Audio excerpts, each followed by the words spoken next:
O the number 1 থেকে কি কি গিফট নিয়ে আসলে? আমার সবথেকে বড় প্রাইজ যেটা সেটা হচ্ছে ফ্রিজ আর কি। হ্যাঁ, আর ফ্রিজ পেয়েছি আর একটা জলের ওই যে ইয়ে জগ মতো যেটা কেটলি যেটা কারেন্টে গরম হয় যেগুলো ওই গরম জল করার জন্য।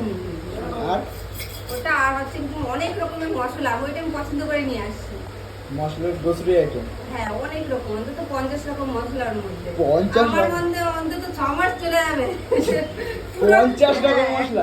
আর তারপর আর যেগুলো থাকে রেশনের যত তাও একটু বলো, ব্যাখ্যা করে বলো আমাদের। আটা দিয়েছে তোমার, তারপরে 5 কিলো 7 কিলো আটা, 7 কিলো আটা, 7 কিলো আটা, তারপরে সাবান, ওয়াশ ব্রাইট, তারপরে জিরে, ফেনাইল, মানে একটা সংসারের যত যাবতীয় জিনিস সব 6 মাসের জিনিস আমার সব দিয়েছে। তার মধ্যে হচ্ছে বড় জিনিসটা হচ্ছে ফ্রিজটা।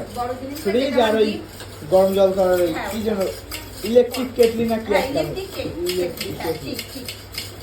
তোমরা তো শুনতেই পেলে বৌদি কিন্তু 2 নাম্বার ওয়ান গেছিল, সেখান থেকে কি কি প্রাইজ জিতে নিয়ে এসছে।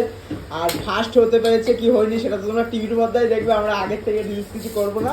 টিভির পর্দায় রিলিজ হওয়ার পরে তারপরেই কিন্তু শুনবো কেমন কি খেলে না খেলে। তো কেমন লাগলো, এক্সাইটমেন্ট কেমন ছিল গিফট পাওয়ার পরে? খুব ভালো লেগেছে, খুব ভালো লেগেছে। আমার যদি আরেকবার সুযোগ হয় আমি অবশ্যই যাবো। তুমি যদি আরো ভাইরাল পরবর্তীতে আবার হয়তো ডাকতে পারে, কারণ আমরা দেখেছি অনেকে 2 বার করে গেছে, তোমার হয়তো হতে পারে। যেহেতু প্রথমবার আমি একটু মানে ঘাবড়ে গেছিলাম, দ্বিতীয়বার যদি আমার চান্স হয় এরকম আমি তাহলে ভালোভাবে খেলবো। তো বন্ধুরা দেখো, বৌদি কিন্তু গেছে 2 নাম্বার অর্ধে কি কি প্রাইজ নিয়ে এসে সেটা তোমরা শুনলে। তো চলো ভিডিওটা লাইক করে শেয়ার করে দিও, টাটা।